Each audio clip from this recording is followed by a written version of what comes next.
หลายตั้งอยู่ ก็จะมีครูบาอาจารย์มาออกรายการนะสลับซับเปลี่ยนหมุนเวียนกันไปเนาะแต่ว่าวันจันทร์นี่ก็เป็นพระลานนาทีของตุลุงเนอะตุลุงก็ได้มาเข้ารายการที่วันจันทร์เนาะตุลุงดันชัยวัฒนาคเสโนคนเก่าคนเดิมน้อมนำมายังสำเตอก่อเมพระธรรมเทศนาพอง ขอคิดสะกิดใจหรือว่าชาดกนิทานธรรมก็นำเสนอสถาได้ฟังกันเนาะก่อนอื่นที่จะได้ดำเนินรายการต่อไปก็ขอบคุณทางคืนสถานีวิทยุในเครือข่ายเนาะที่เปิดหับสัญญาณรายการธรรมะส่งเวลาตั้งแต่ 15 นาฬิกาจนถึง 17 นาฬิกาคือบ่าย 3 โมงถึง 5 โมงแรงก็ต้องขอบคุณทางคณะสถานีวิทยุคณะสงฆ์อำเภอฝางจังหวัดเชียงใหม่เนอะ FM 100.25 เมกะเฮิรตซ์พี่น้องต่างเมืองฝางไม่อายใส่ประการก็ฟังกันหมากโป่งหลงลายเนอะ ขอบคุณสถานีวิทยุขึ้นพระพุทธศาสนาการศึกษาและวัฒนธรรมของวัดฝายหินเนอะตำบลสุเทพ FM 104.50 เมกะเฮิรตซ์อันนี้ก็ตั้งองค์ขลงในเมืองก็ฟังกันหลายเนาะขอบคุณสถานีวิทยุมนเสียงธรรมวัดบุพารามอำเภอแม่แจ่มเนอะ FM 106.25 เมกะเฮิรตซ์ขอบคุณสถานีวิทยุวิทยาลัยสงฆ์นครลำปางมจรลำปางเนอะวัดบุญญาวาสวิหาร FM 106.50 เมกะเฮิรตซ์เนอะพี่น้องตั้งลำปางก็ฟังกันหลายแล้วก็สถานีวิทยุวัดหนองกายเนอะอำเภอแม่แตงปุ่นนะเปิ้นก็ฟังกันอยู่เปิดสถานีกัน อันนี้ก็เป็นเจ้าของสถานีแต่ละคืนเนาะแต่ละคืนที่เปิ้นได้น้อมนำเอาเสียงของครูบาอาจารย์ผ่านนักจัดและการกุตุ้นกุองค์ไปออกสถานีวิทยุของเปิ้นแล้วก็แผ่พายกระจายเสียงไปตามบ้านตามจองพี่น้องคนเฒ่าคนแก่เพิ่นฟังกันอยู่ตั้งบ้านตั้งจองเนาะตั้งหอตั้งเฮินก็ฟังกันได้อยู่ที่ไหนตั้งใดก็ฟังกันได้อยู่ห้วยอยู่ร้อยถ้ามีอินเทอร์เน็ตก็เปิดมือถือหั่นนี่ ก็ฟังกันไปเนาะแต่ว่ายามคำยามแรงยามแรงอีนี่ก็ควรจะฟังนักหลายก่อมพอหลายสักตะใดเพราะนึกจังว่าเปิ้นไปแยกการทำงานกันก็จะมีกะอีปอยแม่เขาเนี่ยเนาะคนเฒ่าคนแก่ก็ฟังกันแก่งอมแก่เงากันไป ก็เข้าว่าสามาได้ 3-4 วันแล้วเนอะศรัทธาญาติโยมทั้งหลายอดเอาเนอะว่าษา3 เดือนนี่จะมีอยู่13 ศีลนี่ก็ให้เนาะก็3 เดือนนี่นะอดเอาระยะ3 เดือนนี่ก็ครูบาอาจารย์เปิดก็ถึงไปไหนเนาะพระจะทำบุญสูนต้านอันใดก็ไปกันได้ในกลางวัดษาเนี่ยเปิ่นไปรับไปนอนที่ไหนเนาะก็ไปฟังเทศน์ฟังธรรมกันยามแลงยามบ่ายวันพระวันศีลเปิดก็จะมีการเทศน์น้ำเทศน์ธรรมเนาะทำข่าวทำคือปิ้นผูกปิ้นตอนไปหรือว่าบางวัดเนี่ยเปิดก็อนุรักษ์วัฒนธรรมประเพณีเก่าเดิมคำมาประกอบไปนอนวัดนอนวาฐานแรงมาประกอบเกมผาปกล่ะไปฟังเทศน์ฟังธรรมโลดรับนอนปั่มเป้งปะละมีธรรมโสดโยโกห้องโสดกรรมฐานตึงคุณเฒ่าพอใจพอหน่อยพอนานพอจานลำวัดเปิ่นนอนกันนี่นะคุณเฒ่าไม่ยิงแถมอีกอะเปิ่นก็ไปปั่มเป้งปะละมีธรรมไปนอนวัดนอนว่ากันนี่ก็มีนะเนาะศรัทธาแต่บางวัดบางวานี่วัฒนธรรมอันนี้ก็เหินห่างกันไปมันมีคุณเฒ่า มันจะว่ามีแต่คุณเปิ้นเคยไปนอนก้าไปฟังธรรมก้าเปิ้นหล่มหายใจจากไปอีกก็มีแล้วก็คุณรุ่นใหม่เนี่ยก็ข่าวนะเปิ้นก็ไปสวาหากินเงินคำหาเข็มบ่ได้อยู่เฉยๆบัดใดนี่ต้องไปเสาะเบหาเงินกันนี่กันนะสัทธาญาติโยมทั้งหลายฉะนั้นก็ฟังกันไปตอนนี้ไปตุลุงก็จะน้อมนำเอาพระธรรมเทศนาเนาะของตุอุ้ยเนอะ อันนี้ธรรมบรรยายก็เป็นการตีหกเลิงตายแล้วไปไหนนี่ ตายแล้วไปไหนหรือว่าชาปนกิจเทศนาเนาะหรือว่าเหมาะสำหรับการแสดงในงานทำบุญอุทิศแก่ผู้ตายนะของเมตตาบารมีตามหลวงปู่ตุลุงหลวงปอบุญปันปุญญธรรมโมเนอแต่งปูนเปิ้นอยู่วัดแม่โป่งดอยสะเก็ดปุ่นนะตุอุ้ยเปิ้นมอบไม้ถวายตุลุงมาเมื่อนะเตะก่อนจะเตือเดียวหลายเตือนะแต่เนื้อทำคำสอนเนี่ยโอ้เปิ้นมีคติเตือนอกเตือนใจเนาะเปิ้นก็บอกว่าคติในเบื้องหน้าคุณเฮาจะมีอยู่สี่คือนั่นน่ะบางโพก็เกิดมาเป็นมนุษย์นี่บางโพก็เกิดมาในนรกบางโพก็เกิดมาในสวรรค์บางโพก็เกิดบางโพก็ตีสินอาสวะแล้วยอมถึงนิพพานนี่ไผก็จะมีคติเป็นอย่างใดนั่นก็ยอมขึ้นอยู่กับกรรมเนอะกรรมการกระทำของเฮาเนี่ยนะการกระทำคือการกระทำของตนเองนะ สำหรับวัตถุประสงค์ในพระธรรมเทศนานี่ก็คือว่าหนึ่งเปอหือหู้ถึงคติตีกรรมจำแนกสัตว์หือเป็นไปต่างๆกันนี่คุณเฮานี่นะมันก็ต่างๆกันแล้วแต่กรรมไผบุญมันเนาะสองเปอหือหันโตดในการสร้างอกุศลกรรมคือสร้างกรรมที่บดีนะอกุศลกรรมเนี่ยนะถ้ากุศลกรรมนี่ก็คือกรรมดำกรรมขาวอกุศลกรรมนี่คือกรรมบดีกรรมดำนะสามเปอเหอเกิดวิริยะอุตสาหะในการสร้างกุศลกรรมนี่คือเปอหวังผลอันสูงสุดคือพระนิพพานนั่นเองนี่อันนี้นะต่อไปอุ่นนักด้วย ตุลุงจะตั้งนะโมกันเนออันนี้เป็นธรรมบรรยายเนอลงเนอตามตุอุ้ยเปิ้นมอบหมายถวายมาก็จะได้ตั้งนะโม3 รอบแล้วก็ตีไปตามลำดับคาถาเปิ้นไปเนาะนะโมตัสสะภะคะวะโตอะระหะโตสัมมาสัมพุทธัสสะนะโมตัสสะภะคะวะโตอะระหะโตสัมมาสัมพุทธัสสะนะโมตัสสะภะคะวะโตอะระหะโตสัมมาสัมพุทธัสสะคัพพะเมเกอุปชันตินิรยังปาปะกัมมิโนสักขังสุขติโนยันติปรินิพพันติอนาคสวัตติ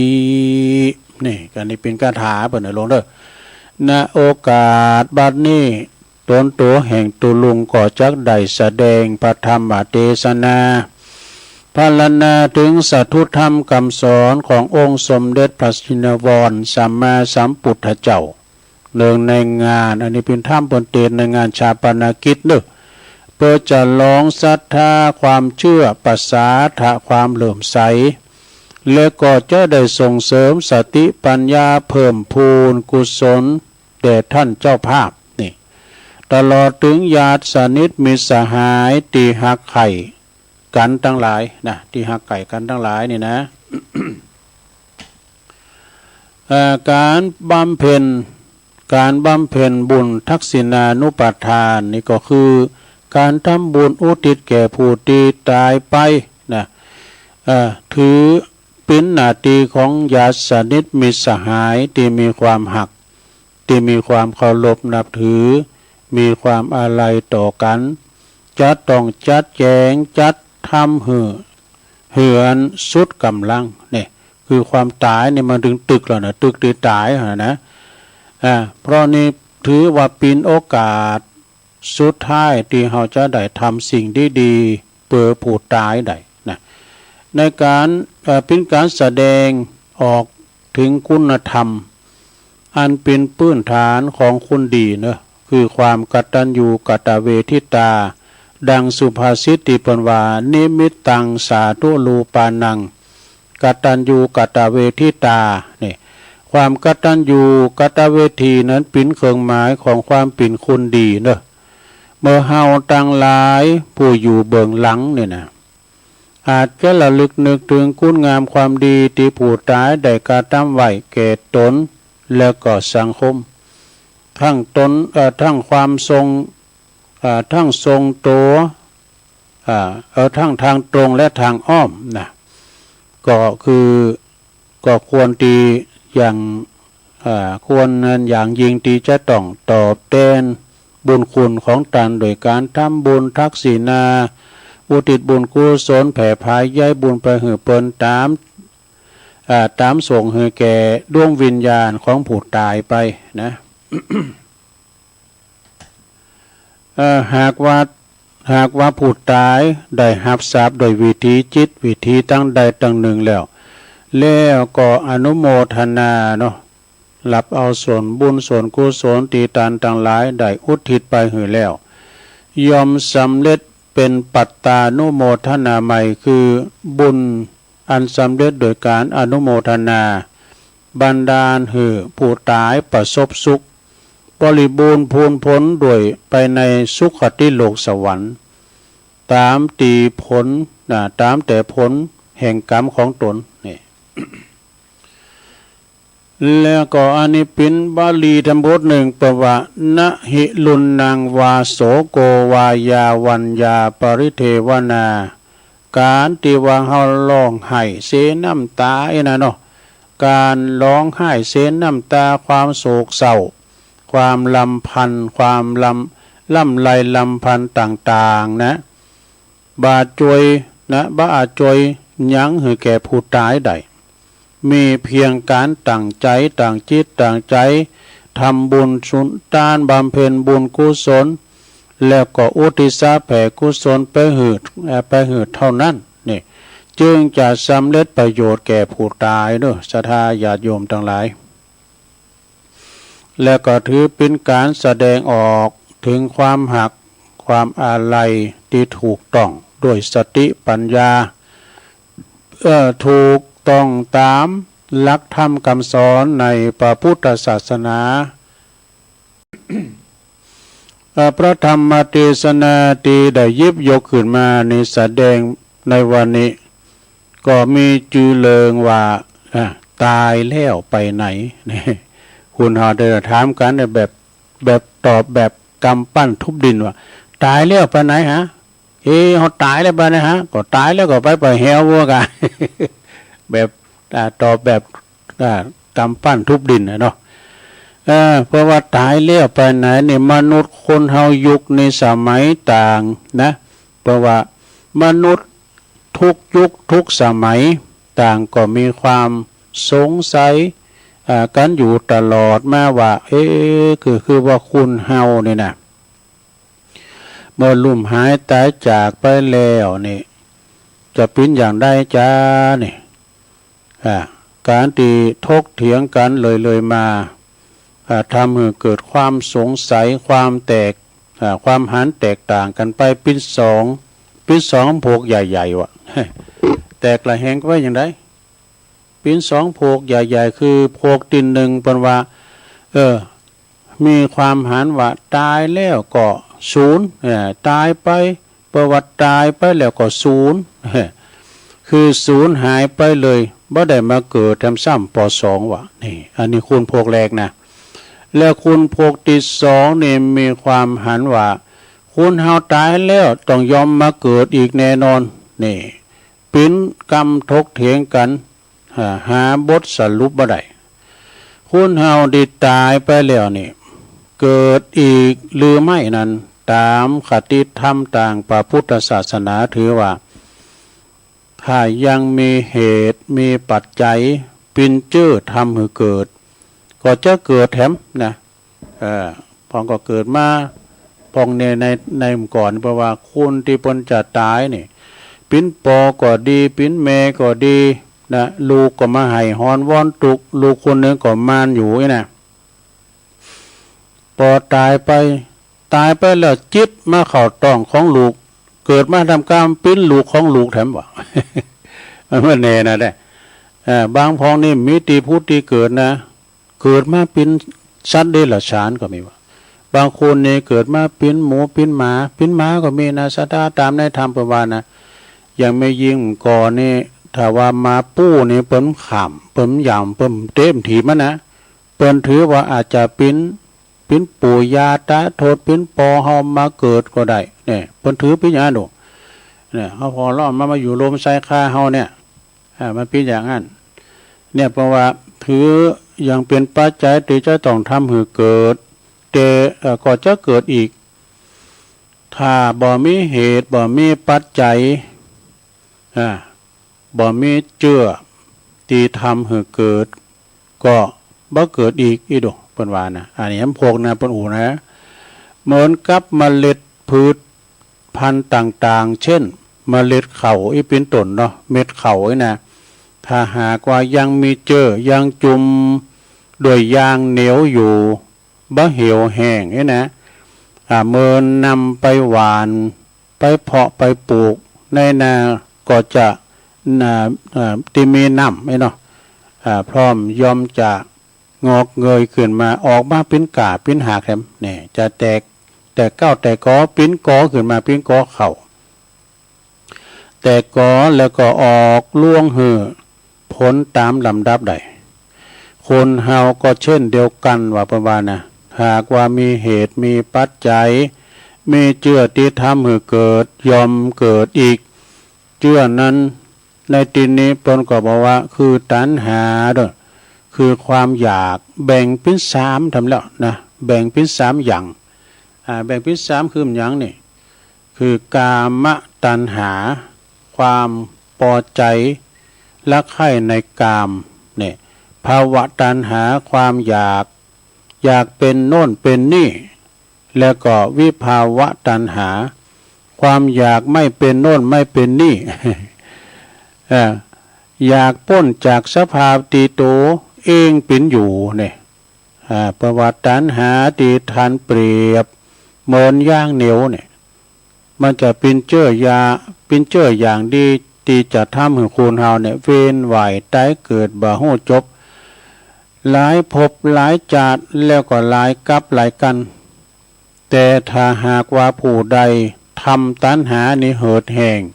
ไปจากจิตสันดานแล้วผู้นั้นก็บ่ต้องเวียนว่ายตายเกิดอีก เป็นผู้ที่ถึงฝั่งว่าคือพระนิพพานมีองค์สมเด็จพระสัมมาสัมพุทธเจ้าแล้วก็พุทธสาวกต่างหลายเป็นตัวอย่างเด้อส่วนว่าผู้ที่ยังมีกิเลสตัณหาอยู่นั้นยอมที่จะเกิดแน่นอนยอมที่จะเกิดอีกแน่นอนแต่จะเกิดเป็นอย่างนั้นก็สุดแท้แต่บุญกรรมที่ตนใดสั่งสมสร้างไว้นะหากว่าทำดีไว้นักไว้มากนักก็ยอมจะเกิดมานะก็ยอมไปเกิดในคติที่ดีมีโลกสวรรค์นี่มีโลกสวรรค์เป็นต้นแล้วก็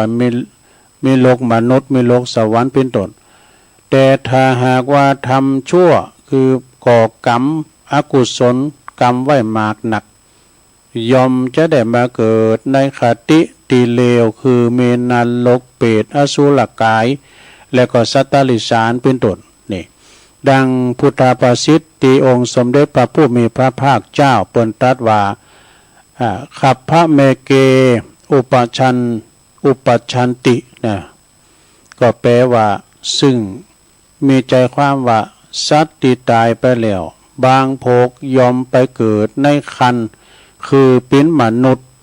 บางโภคก็ยอมก่อกรรมทำชั่วนั้นยอมไปเกิดในนรกโภคที่ทำความดีเอาไว้ยอม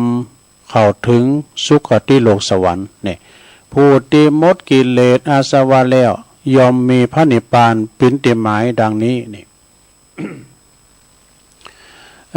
ตามพุทธศาสนาสุภาษิตนี่ยอมแบ่งคติของบุคคลผู้ตายหรือผู้ที่จะไปสู่โลกเบื้องหน้านั้นมีเป็น4จำพวกทำแล้วลงเป็น4จำพวกก็คือผู้ที่จะไปเกิดในคัน ภพหนึ่งเนอะผู้ที่จะไปเกิดในนรกอบายภูมิภพหนึ่งผู้ที่จะไปเกิดในสวรรค์ภพหนึ่งและผู้ที่มดจากอาสวะกิเลสยอมไปนิพพานภพหนึ่งซึ่งจะได้อธิบายเป็นลำดับไปดังนี้เนอะจำภพที่หนึ่งก็ได้แก่ผู้ที่ตายไปแล้วได้กลับมาเกิดเป็นมนุษย์คือเป็นคุณเฮาเนี่ยนะแถมก็คือว่าเพราะเหตุว่ามีอันยังเป็นเหตุตอบได้ว่าเพราะว่าผู้นั้นได้ประพฤติอย่างใดได้เกิดมาเป็นคุณน่ะก็คือผู้นั้นนี่ได้ประพฤติตามธรรมตีได้ธรรมเป็นมนุษย์เรียกว่ามนุษยธรรมเนี่ยมนุษยธรรมนี่คือมี5ประการทำแล้วมี5ประการคือ1เมตตามนุษยธรรมนี่นะมี5ประการคือ1เมตตาความรักใคร่เอื้อเฟื้อเผื่อแผ่แก่สัตว์ทั้งปวงงดเว้นจากการฆ่าและก่อการเบียดเบียนสัตว์ที่มีชีวิตทุกชนิดมีจิตใจตั้งเปรียบเทียบมีจิตตั้งเปรียบเทียบอยู่เสมอว่าเฮาหักสุขเฮาจังตุกเนี่ยเฮาหักชีวิตของตนฉันใดแม่ผู้อื่นก็เขาก็เช่นกับเราเหมือนกันนะแล้วก็แผ่เมตตาไปให้แก่กันบ่เบียดเบียนกันอันนี้เป็นมนุษยธรรมข้อแรกเนอะ ข้อแรกนะลงเนอะมนุษยธรรมข้อแรกข้อที่2เนี่ยปนก็คือว่าสัมมาอาชีวะเนี่ยสัมมาอาชีวะก็คือการเล่งดูการหาเล่งชีพโดยทางที่ชอบประกอบด้วยธรรมเนอะงดเว้นจากการลักขโมยและการโคดการโกงเล่งชีพนี่บ้านลักบ้าชอบบ้าโกงพร้อมไผ่มาเล่งชีวิตอยู่ตามน้ำทำตามโตดอกโบเป็นใดน้ำก็เป็นงานมันใจก็น้ำเป็นใดดอกโบเป็นงาน ต่อไปข้อที่3ด้วยมี5ข้อกันนะ ข้อที่3คือกามสังวรนี่ได้แก่การสำรวมในกามยินดีพอใจแต่เฉพาะคู่ครองของตนเท่านั้นเองนี่อันนี้ข้อที่3นะหักเดียวใจเดียวอีกเด้อเนาะข้อที่4คือมีสัจจะมีความจริงใจสื่อตรงแต่กรรมตีปินความจริงเว้นจากการพูดเท็จพูดคำหยาบพูดยุยงให้เขาแตกจากกันนี่กรรมดีหาสาระบ่ได้อันนี้ข้อที่4เนอะต่อไปข้อที่5สุดท้ายมนุษยธรรมข้อสุดท้ายข้อที่5ก็คือความไม่ประมาทนี่ความบ่ประมาทความบ่หลงลืมสติพังเผลอหลงไหลไปในทางถาดของอบายมุขต่างๆมีสุราเป็นต้น มีสุรามียาเสพติดมีการพนันนี่เป็นต้นเนอะ มนุษยธรรมนี่เป็นเรียกอีกอย่างหนึ่งที่เฮาฮู้จักกันดีว่าศีลข้อ5นั่นเองนี่คือศีล5อันนี้ก็ผู้ที่ปกติตามนะผู้ที่ปฏิบัติตามเนาะดำรงอยู่ในหลักมนุษยธรรมอย่างเคร่งครัดแล้วหากปรารถนาความเป็นมนุษย์แล้วก็ตั้งจิตอธิษฐานให้เกิดมาเป็นมนุษย์อีกก็ยอมได้เนอะนะแต่เอาหากษาศีล5ศีล5นำไปเขามาเกิดเป็นมนุษย์ด้วยนะถ้ามาเกิดเป็นมนุษย์ด้วยนะก็สุดยอดอ่ะนะฉะนั้นพระพุทธองค์จึงตรัสไว้เป็นคาถาบาทแรกว่าขัพพะเมเกอุปชันติสัตว์บางจำโผเกิดในขันดังนี้นี่เป็นบาทคาถาข้อที่2นิละยังประวัตินิละยังในปาปากาเมโนเนี่ยก็คือโภคติกมีกรรมหยาบจ้ายอมไปเกิดในนรกกรรมหยาบจ้านั้นในที่นี้ก็ได้แก่การประพฤติ ชั่วทั้งทางกายวาจาและทางใจที่เรียกว่าทุจริตนะประพฤติชั่วในทางกายเรียกว่ากายทุจริตมีการฆ่าสัตว์ลักทรัพย์แล้วก็ประพฤติผิดในกามเนี่ยเป็นต้นและประพฤติชั่วในทางวาจาก็เรียกว่าวจีทุจริตมีพูดเท็จพูดคำหยาพูดส่อเสียดพูดเพ้อเจ้อเนี่ยอย่างนี้เป็นต้นแล้วก็ประพฤติชั่วทางใจเหรอเรียกว่ามโนทุจริตมโนทุจริตนี่ก็เมโลภก็คือความอยากได้ของเขาพยาบาทคิดประทุษร้ายคนอื่นมิจฉาทิฏฐิก็หันพิษจากทำนองครองธรรมเป็นต้นผู้ตีประพฤติทุจริตนะผิดธรรมนี่ยอมบ่ได้ยินนะยอมบ่ยินดีในการทำหืดตานี่นะรักษาศีลนี่มันเมียนะบ่ยินดีในการหืดตารักษาศีลเจริญภาวนาจิตใจยอมหยาบจ้าสิ่งที่ชั่วร้ายยอมไหลเข้าสู่จิตของเขาเนี่ยดูดน้ำไหลไปสู่ที่ต่ำฉะนั้นย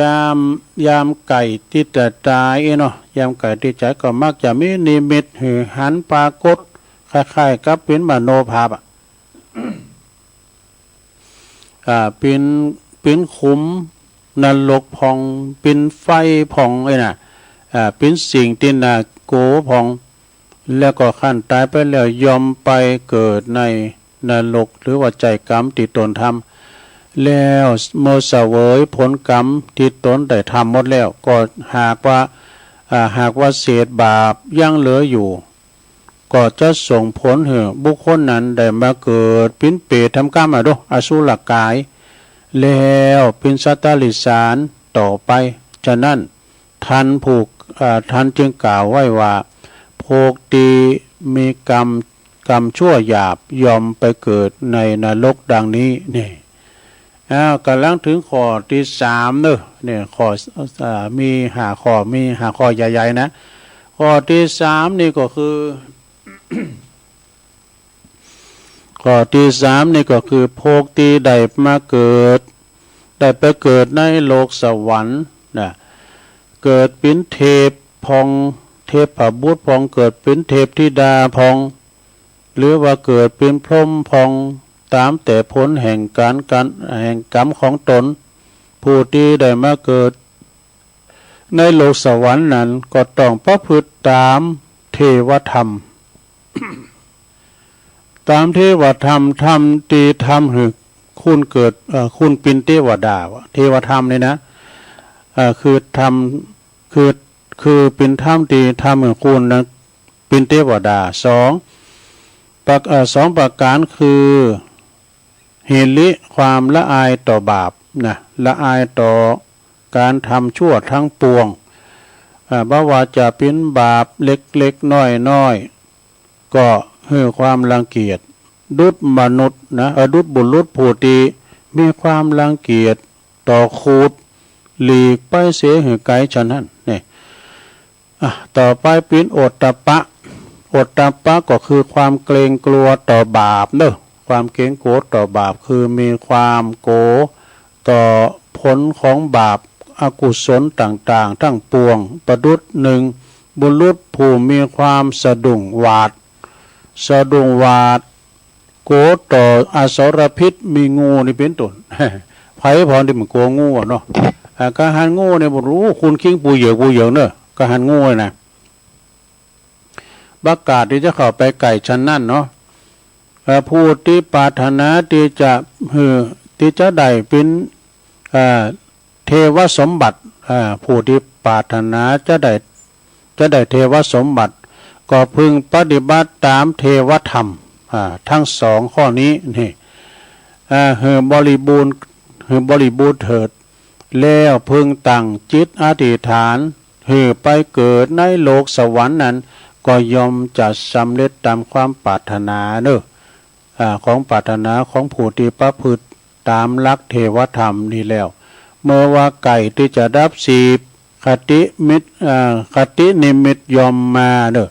ปรากฏหือหันปิ้นปราสาทพองกาเนี่ยปราสาทกาเนี่ยวิมานที่สวยงามพองที่สวยงามพองเนี่ยมีนางอัปสรนางเทพอัปสรพองแล้วก็เมื่อเขาตายไปแล้วก็ยอมนะยอมไปสู่ไปจุติตีโลกสวรรค์นี่ดังเนื้อหาแห่ง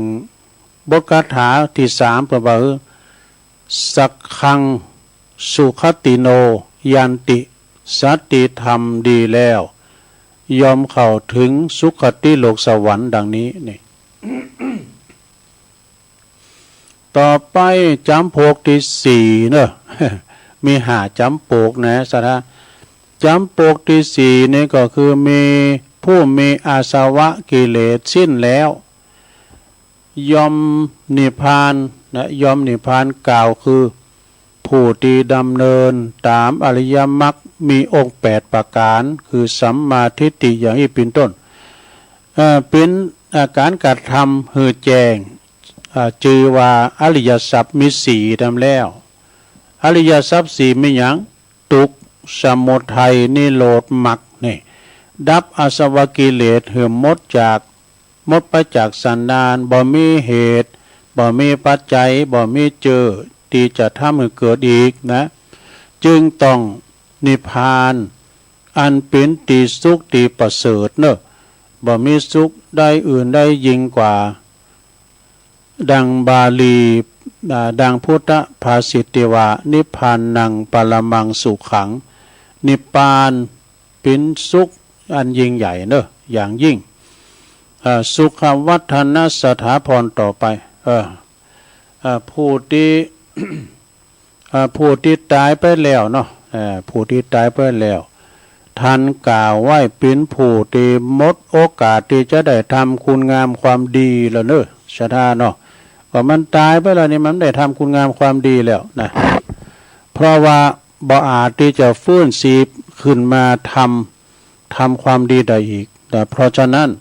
ตลาบตีเฮามีชีวิตเฮายังมีชีวิตอยู่นี่นะถ้าหากว่าเฮายังมีโอกาสที่จะทำดีไหวเปิดเป็นทุนหนุนส่งให้เฮาน่ะให้ตนเองน่ะสู่สุขติที่ได้ที่อันทีหลังจากที่ได้รับขันลาจากโลกนี้ไปแล้วนะก็ทำเสวนีเนสทาทำบุญกุศลไหวภัยพักหน้าเพื่อว่าปิ้นตีหมายหวังตีปิ้นตีอุ่นใจปิ้นตีกอดิกรรมเมื่อเฮาดับขันลาจากโลกนี้ไปแล้วเป้าหมายสูงสุดของชีวิตของทางพระพุทธศาสนาก็คือการทำให้จิตสงบเนี่ยการทำให้จิตสงบสุขปราศจากกิเลสอาสวะบ่เว้นไหวตายเกิดอีกหลุดพ้นจากวัฏสงสารเด้อแม่ในจาตินี้เฮาบ่สามารถที่จะบรรลุธรรมชั้นสูงใดนั้นแต่ว่าการทำความดีเอาไว้เลยย่อมเป็นการสั่งสมบารมีไว้เป็นทุนเหือบรรลุผลอันวิเศษนั้นในการข้างหน้าและก็ในขณะที่เว้นไหวตายเกิดอยู่ผลดีนะผลดีอันนั้นก็ย่อมส่งผลให้เราพบแต่สิ่งที่ดีมีคติตีสุขสบายน่าปรารถนาประสบแต่ความสุขสวัสดีความสุขสมดังปรารถนาต่อไปแน่อิเมนาปุญญากาเมนะอิเมนาปุญญะบุญกตปุญญาปุญเยนะเนาะโดยอานุภาพแห่งบุญกุศลที่ท่านเจ้าภาพพร้อมด้วยญาติมิตรพี่น้องทั้งหลายสาธุชนทั้งหลายได้รวมกันบำเพ็ญบุญกุศลแล้ววันนี้จงสำเร็จเป็นภลวะปัจจัยตามเกื้อหนุนส่งเสริมเพื่อผู้ที่ลงรับดับขันไปประสบแต่สิ่งที่ดีมีความสมบูรณ์พูนผลปราศจาก ทุกโศกได้ใดในสัมปรายภพนั่นจงจักเมดังตีตุลุงได้แสดงพระธรรมเทศนามาก็พอสมควรแก่กาลเวลาเนาะก็จะขอสมมุติจุดที่ลงปรุงไว้เพียงเท่าอีเอวังก็เมด้วยประกาศนีสาธุสาธุสาธุจบลงไปสราญาโยมทำตุอุ้ยเนอะหลวงพ่อบุญปันปุญญธรรมโมวัดแม่โป่งดอยสะเก็ดตนเขียนมาทำหน่อยว่าเรื่องตายแล้วไปไหนฟังแล้วนำไปคิดพิจารณาแก้ไขปัญหาชีวิตเพื่อให้ได้อยู่เย็นเป็นสุขต่อไปเอวังก็มีโดยประกาศนีเนี่ยอันนี้บทจบของเปิ่นเนาะหลวงปู่หลวงพ่อตู้อุ้ยเฮานะก็เป็นธรรมบรรยายตายแล้วไปไหนอีนะสดาญาโยมจบลงไปเนาะก็ขอกราบขอบคุณในเมตตาธรรมตู้อุ้ยเนอที่เปิ้นได้ส่งมาเนาะเอาปอนให้ตู้อุ้ยกันเนอเอาปอนโดยการตึงลงตึงลายเนอสดาเนอสัพพิติโยวิวัจจันตุสัพพะโลโกวินาศตุมาเตภวัตวันตะลายโยสุขีติคายุโกภวะอภิวาตานาสีลิสานิจังวุธาปัจจายโนจัตตาโลธรรมาวัฏันติอายุวันโนสุขังปะลังเอาแล้ว จบลงไปแล้วแถมบทหนึ่งเนาะสัทธาญาติโยมต่อไปก็มีแถมอยู่ศรัทธานี่เป็นคำเก่าคำก่อนก็มีหนังสืออริยธรรมตอนย้ำตอนตามรอยธรรมย้ำรอยครูของพ่อครูศรีนวลแก้วสุขก็เปิ้นว่าบทที่40อย่าโกรธอย่าโกรธนี่เป็นกรรมที่ว่าเฮาบ่ฮือเฮามีความโมโหโตโสความโกรธในเผาจิตเผาใจนะโกรธคือโง่โมโหคือบ้า อย่าไม่โกรธดีกว่าไม่บ้าไม่โง่เนี่ยอาจารย์พยอมบอกว่านะความโกรธความเกลียดดีอย่างเดียวตำน้ำพริกตุลุงทองว่ามันปันหลีกของไอ้น่ะ คุณเอามันโกรธมันเกลียดในบทโต้มาคำยามคืนเต้เฮิรนตึงคืนก็ไม่นะเกลียดเหรอลูกก็ไม่มันพูกมาแปลงทำไมวันใดวันหนึ่งที่มันโกรธมากนะมันดึงโต้ทำให้เราในความดันขึ้นนะความโกรธความเกลียดเนี่ยนะศรัทธาระงับยับยั้งเนอศรัทธาเดี๋ยวไปโกรธไปเกลียดมีคำกรบทหนึ่งประว่าอย่าโกรธคำว่าเราอย่าโกรธลงโทษเขาในเมื่อเรานี้ไม่เป็นเช่นเขาว่าหากเราเป็นอย่างจริงจังดังว่ามาเมื่อเขาว่าอย่าโกรธเขาเราเป็นจริงนี่พุทธทาสภิกขุเนาะคำกรสอนใจของแฮมบดนึงเด้อ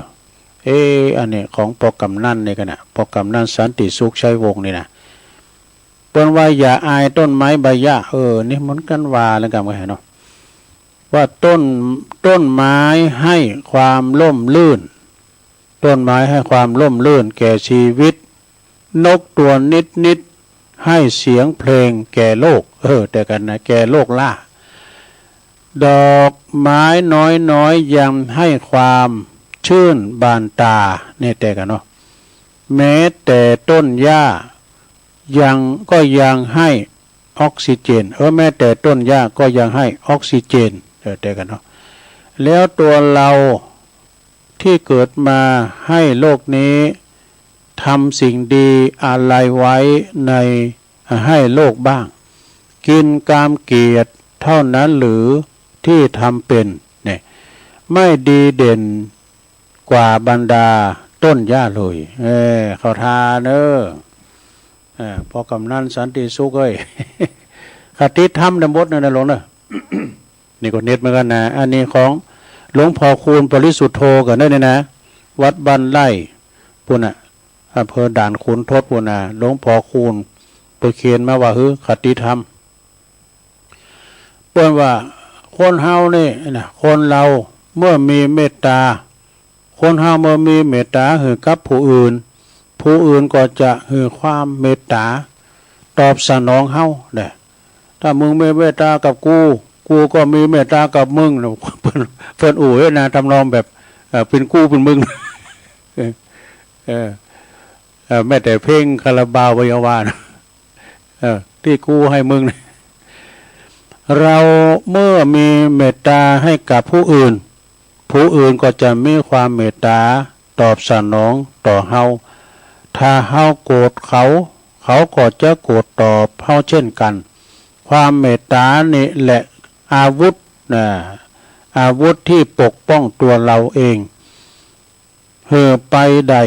ตลอดรอดฝั่งนะเป็นอาวุธธรรมะติดทันจะนำไปใจทุกสถานในการทุกเมื่อทุกสถานการณ์นี่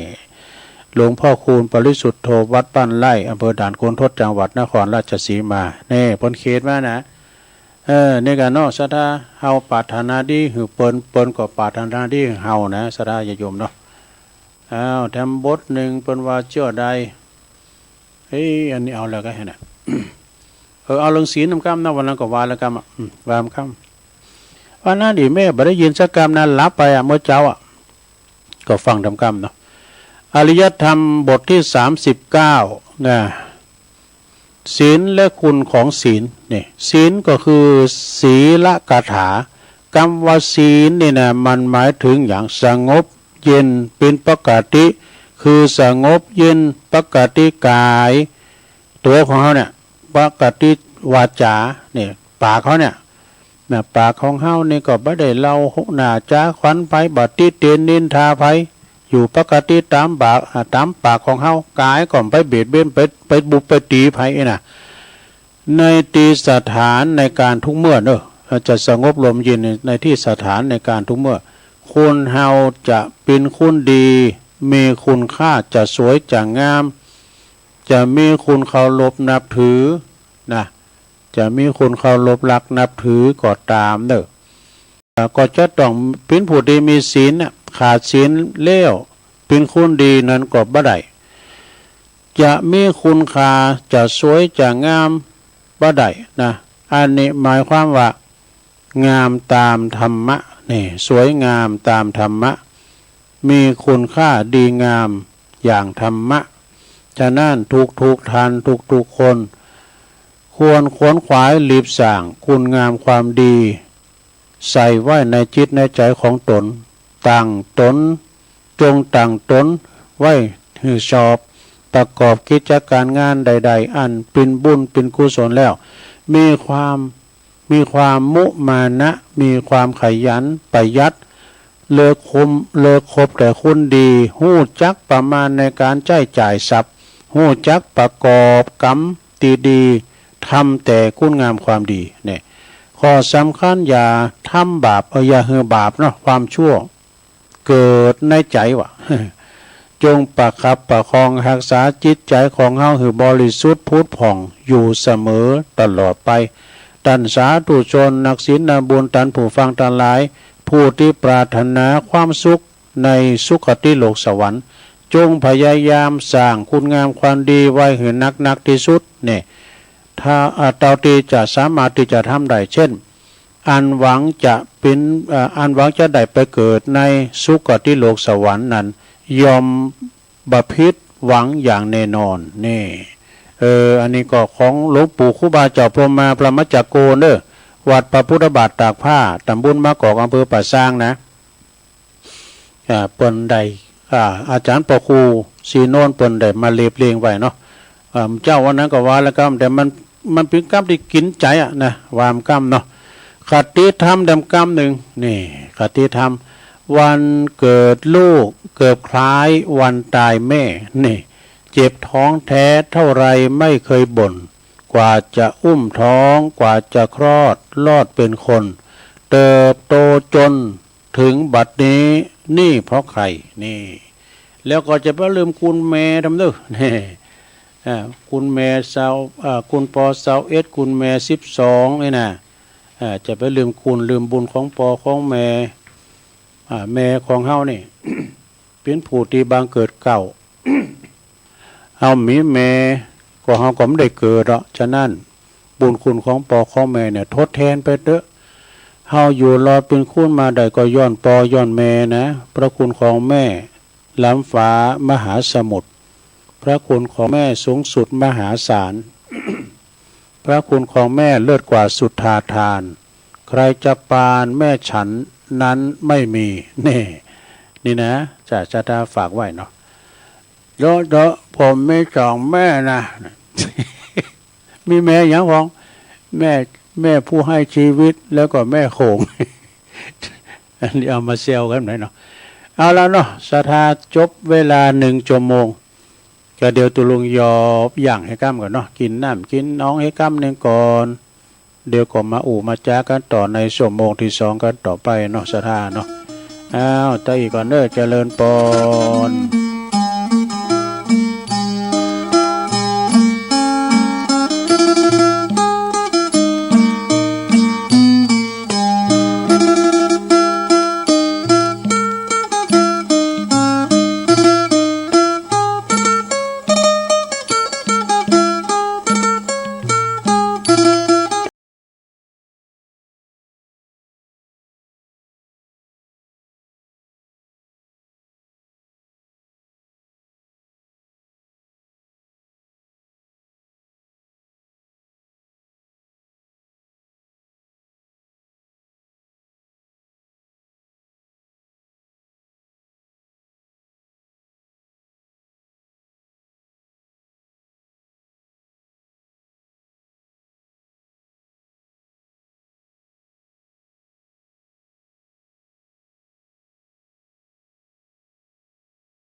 คนเรามีกรร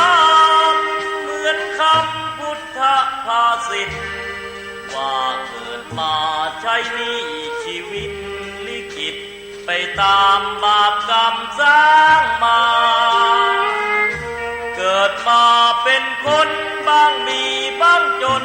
เป็น เป็นธรรมดาเหมือนเป็นสัญญาโลกเรานี้นาเปรียบโรงละครเกิดมาทุกคนไม่พ้นที่เชิงตะกอน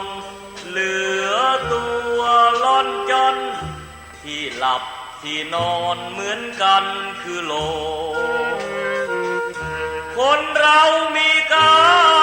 มต้องทำกุศลไว้บ้างเพื่อแบ่งเบาหนี้บาปตามล้างคิดสร้างแต่บุญเป็นทุนเชื่อมโยงอย่าหยิบอย่าช่วยหาทางร่ำรวยด้วยการกินโกงแม้นตายเข้าลงบาปกรรมเพราะโกงติดตามเรื่อยไปถึงเป็นเศรษฐีมั่งมีเงินทองเพียงใดหมดลมแล้วไม่อาจนำเงินไปได้เลยสักคนเวรกรรมตามทานเห็นกันด้วยตาก็บ่อยเข้าอยู่ในคุกไม่ใช่น้อยไม่ค่อยจดจำในความทุกข์ทนสวรรค์ในอกและมีนรกในดวงกมลขอเตือนทุกคนว่ามีหรือจนไม่เห็นสำคัญหมดลมหายใจแล้วไปนอนเรียงเคียงกันที่ป่าช้านั้นไม่พ้นมือฉันพวกสัพพะเลอ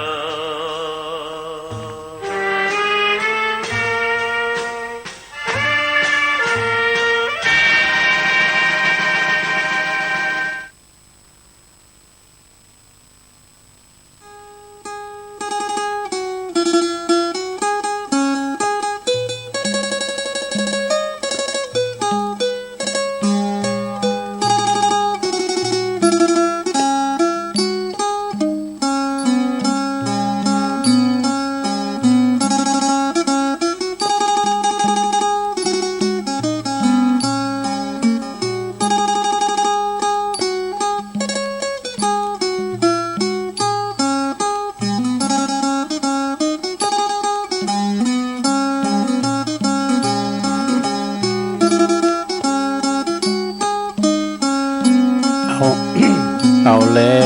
วศรัทธาญาติโยมทั้งหลายตุลุงก็พักเบรกเนาะพักครึ่งยกย้ายค่ายตีนางมึนล่ำไปก็เจ็บหลังเจ็บแอวลุมตังขึ้นว่าแปะหลังบุก็เลยเตียวไปเตียวมายืดเสียนยืดสายทำธุระส่วนโตแล้วก็มานั่งอู่กันต่อในชั่วโมงที่2เนอะ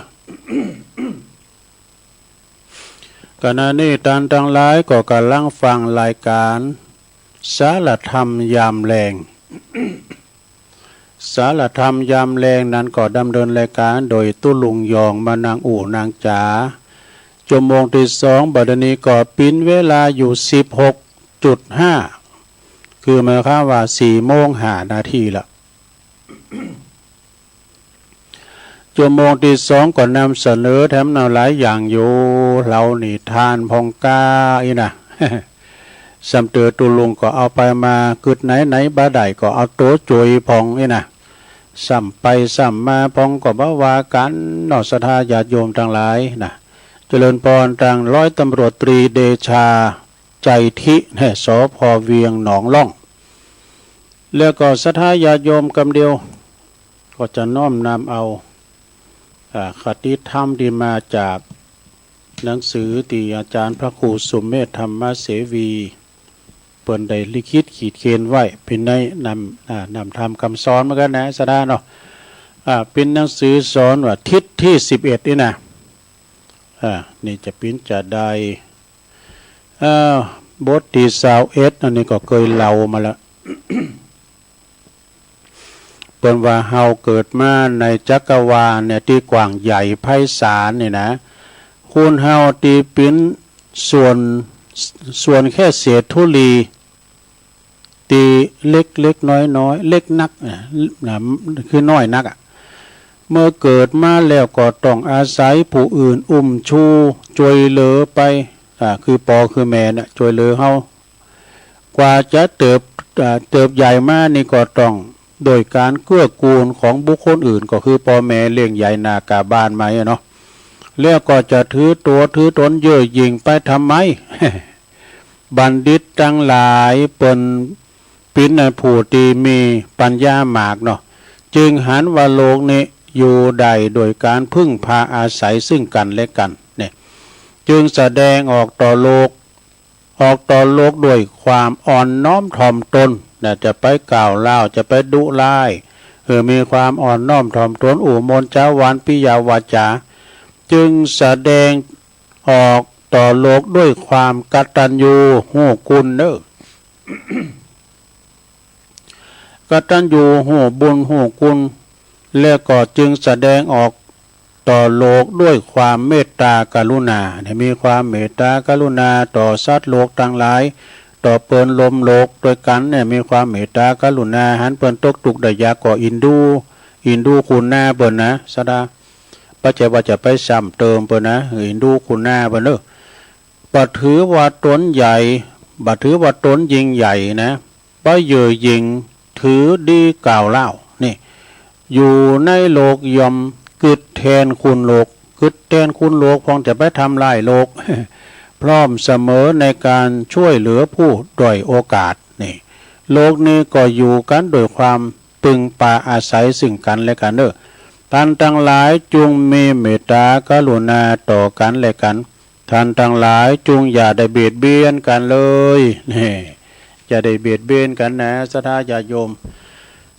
จบไปแต่บทที่22แล้วจะบทที่21เนาะบทนี้ก็เปิ้นบอกว่าแม่กำลังประสบความราบลื่นในการก้าวหน้าไปข้างหน้าเนาะก็จงเตรียมตัวถอยหลังเตรียมตัวถอยที่ดีไว้ด้วยเนี่ยก็คือหมายความว่ากำลังเจริญก้าวหน้าไปนะก็เตรียมตัวถอยหลังไว้คุณเขาจะก้าวหน้าไปที่ดึกมันมีเหมือนกับตะวันมันขึ้นแล้วก็ตกเองเนาะแม่ว่ากำลังปลอดโปร่งจากการบวยบินเนี่ยแล้วก็ควรที่จะเตรียมตีล่อนลงอย่างปลอดภัยไว้ด้วยเนี่ยนี่นะอย่างนกมันบินอยู่บนเวหาอากาศนะมันจะบินอยู่หันตลอดเวลามันต้องลงมาทางดินอยู่ดีนะแม่ว่ากำลังแข็งแรง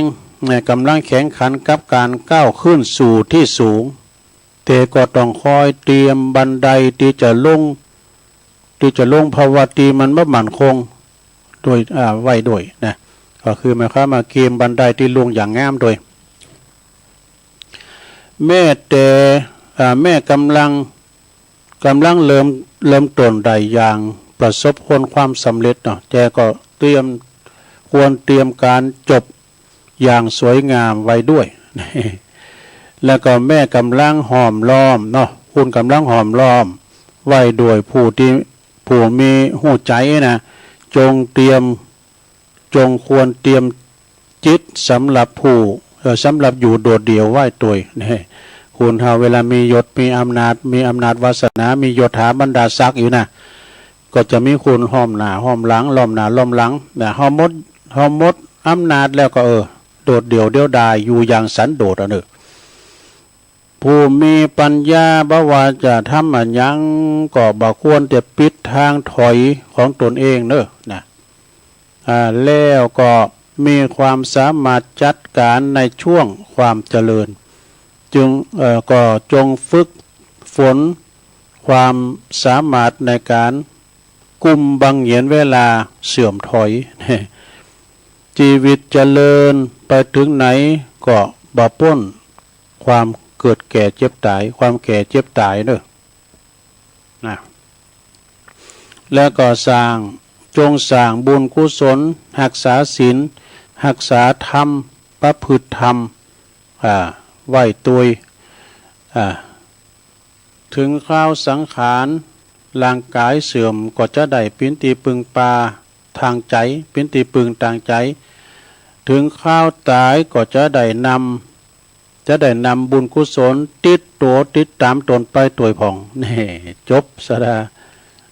อันนี้เป็นขอคิดเนอของหนังสือมาในทิศที่11ของอาจารย์ท่านพระครูสุเมธธรรมเสวีเอามาเล่าสู่จู้กันฟังเนาะศรัทธาญาติโยมทั้งหลายต่อไปนี้ตุลุงก็จะเอาอันนี้ทำกรรมเนาะศรัทธาเป็นคติธรรมโลดนิทานธรรมบนนั้นเด้อคติธรรมในวันนี้ก็เสนอเรื่องสังวันนี้เสนอเรื่องลูกเต้าเข้าปั้น ลูกเต่าเข้าปั้นนี่ปิ้นจะใดนะลองฟังก่อนนะลงเนอะลูกเต่าเข้าปั้น เพิ่นว่ามันของจองกันลูกเต่าเราล้านบางคุณก็ได้ลูกดีเนาะปิ่นบุญปิ่นกุ้นเนี่ยถ้าว่าลูกดีเนี่ยแปลว่าโธ่เหลือเปิ้นถูกหวยรางวัลที่ 1 ลูกดี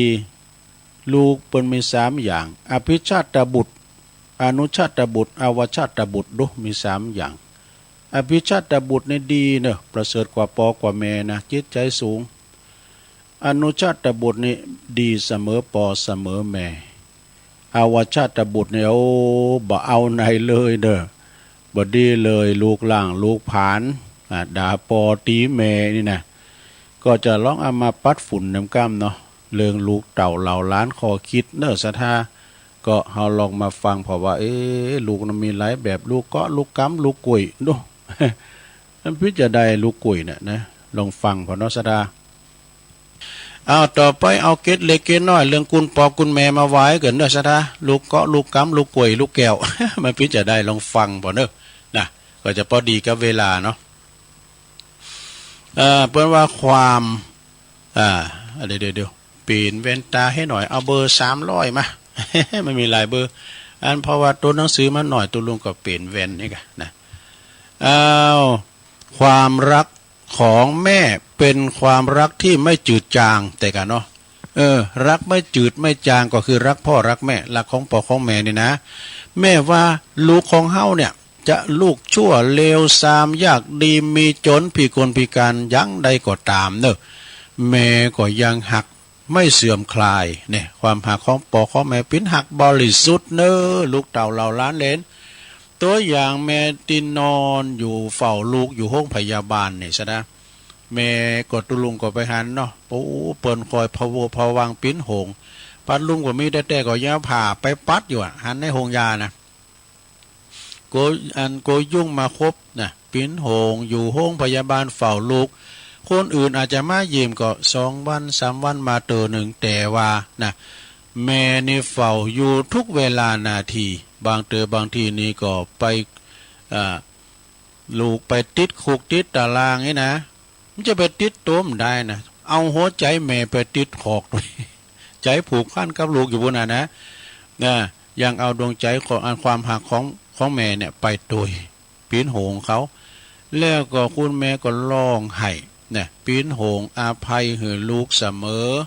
มีคำกลอนบทหนึ่งเปิ้นบอกว่าหลวงเนอะดวงใจแม่สะอาดแท้กว่าทุกสิ่งดวงใจแม่สะอาดยิ่งกว่าสิ่งไหนดวงใจแม่สะอาดเกินกว่าสิ่งใดดวงใจแม่มีไว้เพื่อลูกเอ่ยนี่กินความไกลกว่างเนอะชะตาเนอะอูดถึงความตุกของปอของแม่มี3อย่างโยมตุกปอตุกแม่มี3อย่าง3ประการโดยเน้นข้อ3นะข้อ3ว่าลูกทำชั่วทำหือพ่อแม่ตายก็นอนตาบ่หลับเนอะนะก็จะมีคำกลอนความหวังของปอของแม่แถมประกอบไปโดยแถมบทหนึ่งเปิดว่าความตุกปอแม่นะความตุกปอแม่มี1ตุกเพราะบ่มีลูกนี่2ตุกพอลูกตาย3ตุกพอลูกชั่ว 3อย่างก็กินความกว้างนะซะนะบางคนนี่เคยได้ลูกแต่คุณกับปนปมีอันจะกินลำรวยอยู่เหมือนกันแต่ว่ามีผู้สืบสกุลเนี่ยนะตุกเพราะบ่มีลูกแต่ก็ไปบนบานสารกล่าวก้าขอกับเทวบุตรเทวดาขอกับเก้าไม่ใหญ่ไม่หลงอธิษฐานจิตกับหลวงพ่อหันหลวงพ่อหนีนะ กันเปิ้นประทานให้ได้ก็ดีแต่นะเนี่ยนะอันนี้ก็คือว่าตุกพร้อมมีลูกตุกที่สองแล้วตุกเพราะลูกตายเมื่อมีปิ้นเกี่ยวเป็นกุ้นเล่งใหญ่หน้ากาบ้านอายุตั้งแต่ก็10 ปลาย20 ปลายเป็นวัยรุ่น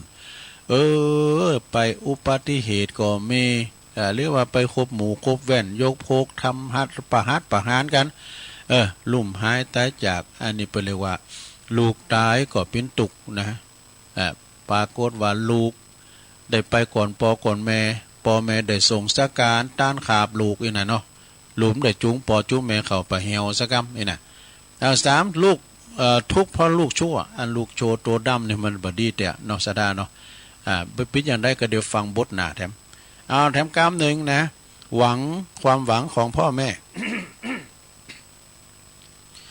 ความหวังของพ่อแม่ยามแก่เฒ่าหวังเจ้าเฝ้ารับใช้ยามป่วยไข้หวังเจ้าเฝ้ารักษายามเมื่อถึงคราวตายวายชีวาหวังลูกยาช่วยปิดตาเมื่อยามตายแน่บางพองมันนอนตายตาบาดลับบางพองนี่มีนะสัทธายาโยมเปิ้นเล่าให้ฟังพ่อแม่ย้ำได้ส่งสการยังซบยังขอนยังอยู่หออยู่เฮินปวดตัวลูกมันมีหลายด้วยเนาะลูกก่อนคุณมีลูกหลายปรากฏว่าสนใจใยดีซบซบแม่มีกระจะรูจะชิงจะยิจะเอาตำแหน่งจะเอาตีทรัพย์สมมรดกนะปันไตนั้นบ่อายเก้าก็จะเอาอิลาจะเอานาดอนนี่โซนเหนือโซนไตนี่ปุตโตบ่านั่นจะเอาปุตโตปจะแย่งกันแล้วบ่ย้ำได้เซโซซบแม่ด้วยนะอันนี้แปลว่าพ่อแม่ได้ปันไว้แต่ไทยเนาะได้ปันไว้ มีแถมสดายาโยมหลายลูกหาอย่างเด้อนะเปิ้นอธิบายว่าจอยปิดตาเมื่อเวลาตายนั่นก็คือหมายความว่าเมื่อลูกทำดีมีความหักมีความสามัคคีระหว่างพี่ๆน้องๆนี่นะพ่อแม่ก็สบายอกสบายใจชื่นใจนี่บ่ต้องคอยปิ้นหงกังวลเมื่อตายก็นอนรับตานะคุณเฮาตายก็รับตามันก็พ้องกับรับก็มีนะซะละเนาะพ้องกับมุนตากึ่งดึงก็มีนะเนาะ เปิ้นว่าลูก5 กอนะ5 กอมีหยังพ้อง1ลูกแก้ว2ลูกกะ3ลูกกา4ลูกเกาะ5ลูกกุย พี่จะได้ลองฟังลงเด้อ1ลูกแก้วนี่ก็หมายความว่าหมายถึงลูกจันดีเนอะนะลูกจันดีมีกาประดุจจะดังแก้วแก่นตาของของแม่มีแต่น้ำความชื่นชมความจืนอกจืนใจหือกับกับแม่อันนี้เรียกว่าอภิชาตบุตรนะเป็นลูกดีๆแก้วแก่นตาใหญ่หนากาบ้านมาก็ไปศึกษาหำเฮนไปโบสถ์เป็นพระเป็นเน้นเป็นตู่เป็นเจ้าอันนี้ลูกแก้วเนาะบางตุนบางองค์ปะละมีแหงแก่กาได้ปิ้นสมปานเจ้าวัดปิ้นตุหลงสมปานปิ้นพระครูนะปิ้นมหาปิ้นพระครูลูกหลานตันเต่าก็มาจูนะพ่อแม่ก็สบายไปเนี่ย เป็นลูกแก้วเนอะต่อไป2ลูกกะอันนี้ก็ดีนะมันจะลูกพีกะมันจะ ลูกกะก็หมายความว่าลูกที่มีความกะตันอยู่กะตะเวทีนะฮู้บุญฮู้คุณพ่อแม่คิดจะตอบแทนบุญกอบุญแม่ศรัทธาญาติโยมทั้งหลายลูกไผเป็นอย่างนี้ปุถุเป็นหน้าบุญเนอะถ้าลูกเต่าเข้าปั่นนี่เรียกว่ากันเกิดมาดีนะจอยจอยแม่เป็นลูกที่บาสัมมาเลเทเมาเปิ้นว่ามอกเฮาถูกหวยรางวัลที่1ว่ะดู เนาะตุลุงก็จำกรรมเปิ้นมานะฮู้คุณตอบแทนบุญคุณลูกกตัญญูนี่นะบ่สั่งความซอกซ้ำมือแก่แก่แม่นะบ่ทำความหวังของของแม่พังทลายจัดเป็นลูกอนุชาตบุตรอันนี้ก็ดีนะบุตรที่ดีเสมอเสมอแม่ต่อไปลูกกาเหรอลูกกานี่หมายถึงอย่างหมายถึงคือลูกที่สร้างแต่ปัญหาเอาแล้วอันนี้มันเข้าทาเนอะต่างที่3ไปนะลูกกาเนี่ยหมายถึงลูกที่สร้างแต่ปัญหามาหือหือแม่นำมา ซึ่งความขืนขมตรมตรอมแน่ตรอมอกตรอมใจแก่ปอแก่แม่ปิ้นโจรโดปิ้นโจรปล้นสมบัติปอสมบัติแม่นะเผาผลาญอันนี้เปิ้นว่าน่ะลูกปอแม่มันตายกินขวางโบขวางบะเวลาปอแม่ตายละปิ้นบ่หอยน้อยจาหมดอันใดก็ขายกินอันใดก็ขายกินเนี่ยปิ้นตีปิ้นแต้มบะหักษาทรัพย์มรดกตกทอดของปอของแม่ไว้ปิ้นของคนอื่นไปหมดนี่เผาผลาญทั้งที่พ่อที่แม่ยังไม่ตายเนี่ยยังไม่ตายด้วยนะอดต้มเมาเหล้าเมายามาบ้าหาขอใช้ตังค์สัก500เนาะโอ้หนานโอ้อำใจสมบัติโอ้คิดจะไปอย่างไปแก้มือนะเชี่ยงไปปันป่ายแล้วโอ้เพื่อว่าจะไปเข้าบ่อนลูกกะนะลูกกะเนาะคล้ายกับลูกกะตีมีปีกกะขาแข็งกับพือปีกแล้วก็หนีบินหนีไปบับพึงบับปิ้นตีปึงปลาอาศัยเนี่ยเวลาว่าปอเมเจ็บปินยืนอุ่นก็บ่มาพอบ่มากอยนะบางพองซ้ำหายไปกว่านั้นนะด่าปอตีแม่ไปเย็นนะลงเนอะโทษปิ้นบาปนะอันนี้กรรมทำกับปอกกับแม่ติดโหจะโหลดมาตื่มต้องจัดหนาจัดนี่แล้วนะเลี้ยงใหญ่มาแล้วเต้าหงเต้ากามาตอดตุมลาขว้างไว้เสียจ้อยบอกคืดทอดตัวเมื่อยามหนุ่มน้อยแม่พอคอยดูเจ้าอยากตุกเมื่อกลางคืนเย็นแม่กึดนั่งลูกหอบเจ้านงไหวกันว่าเจ้าลูกน้อยจะดุ้งตกใจแม่จักข้ามไห้ขวัญมาเน้อเจ้าแม่จักจำไอกัวนายลูกเต้าจะดุ้งตื่นเมื่อเวลาตื่นพักผ้าขี้เยี่ยวนายผ้าขี้เยี่ยวนายอีแม่ก็เอาไปซักตึงตากแห้งตึงวันเลี้ยงใหญ่มาแล้วมาม้วยจอมขวัญมีใจมอยดำปากข้าวสัวกล้ายามเมื่อนปามมานอีแม่ก็ก้องหันหน้าหวังปึ้งบุญกุลยิ่งนักเลี้ยงใหญ่มาแล้วกายเป็นเพศยักษ์บอกคืดทอดอันบุญกุลแม่ได้หอบเลี้ยงกำจูอุดหนุนแม่หวังเป็นคุณเมื่อยามแก่เท่าบุลูแม่ไปให้กะอันนี้เป็นเอาสำนวนเลยนะถึงไหนอ่ะ ลูกเกาะลูกต่อไปลูกที่สี่ลูกเกาะเนี่ยลูกเกาะหมายถึงลูกตีเลี้ยงไม่โตนะเกาะกินกับปอกับแม่มาถึงเลี้ยงใหญ่อ่ะอย่างก็คืนหัวโหลงอย่างก็คืนหัวโหลงอ่ะเสือเท่าไม่ใจพี่ปออันพริกแห้งไม่เหรอเกลือไม่เหรอมันไปเกาะถึงเลี้ยงใหญ่สักเถอะนะเลี้ยงไม่โตไอ้เนาะเกาะปอเกาะแม่กินจนถึงวันตายวะซ้ำให้ยังก่อกรรมทำชั่วทำแต่ชั่ววะดูจักนำหือปอแม่ต้องไปเกาะลูกกงเยี่ยมถึงในตารางแต่กันเนาะซะได้เนาะอันนี้ลูกเกาะลูกกงนะซะได้ ไปเกาะไปกงลูกที่ห้าอันนี้ซ้ำหายเนี่ยลูกกวยนะเนี่ยนะลูกกวยนะกวยนี่ก็ลูกกวยนี่หมายถึงลูกที่ห้านี่นะหมายถึงลูกที่ชั่วโฉดลูกบาปหนาดูเกิดมาแล้วก็ขาพ่อขาแม่วะลูกเนรคุณเรียกว่าลูกทรพีเหมือนลูกกล้วยนี่ก็คือปอมันแตงปีหวีโผล่ออกมาแล้วปอมันตายแม่มันตายไปลูกกล้วยนะกล้วยนี่ก็มันออกปีออกมาเนี่ยปโทปีมันนะบทวันนี้เจอแนววันนี้นะแก่ง12 เดือนเป็นลูกทรพีวัสดาญาโยม3ลูกประเภทหลังเนี่ยนะเปิดว่าเป็นอวชาตบุตรนี่อันนี้นี่เป็นบาปเด้อที่นี่ก็อู่ถึงตอบแทนบุญคุณของปอของแม่ในแนวทางเช่นการเล่งดูปอแม่มี2แบบเด้อศรัทธาคือเล่งกายแล้วก็เล่งใจเล่งกายก็หมายถึงว่าได้แก่แบ่งเบาภาระหน้าที่ของปอของแม่เท่าที่เฮาจะทำได้เช่นว่าช่วยเหลืองานบ้านงานจองนะหมดเล่งใจก็ได้แก่ความยกเอาใจทันบัดทำหือเปิ้นได้สบายอกสบายใจลูกหือมีอัน น้ำจิตน้ำใจเลี้ยงดูพ่อแม่เนี่ยเปิ้นนึกว่าถ้าเปิ้นตายก็เลี้ยงโดยกายถ้าว่าเปิ้นตายไปแล้วก็เลี้ยงโดยใจก็หมายความว่าหมั่นต้านคันเข่าคันน้ำไปหือเปิ้นพองนี่กะนะต้านโกเข่าโกน้ำไปหือกับปอกับแม่ที่เปิ้นลุ่มหายตายจากไปอันนี้เปิ้นเรียกว่าลูกกตัญญูเด้อกตัญญูกตเวทิตากุล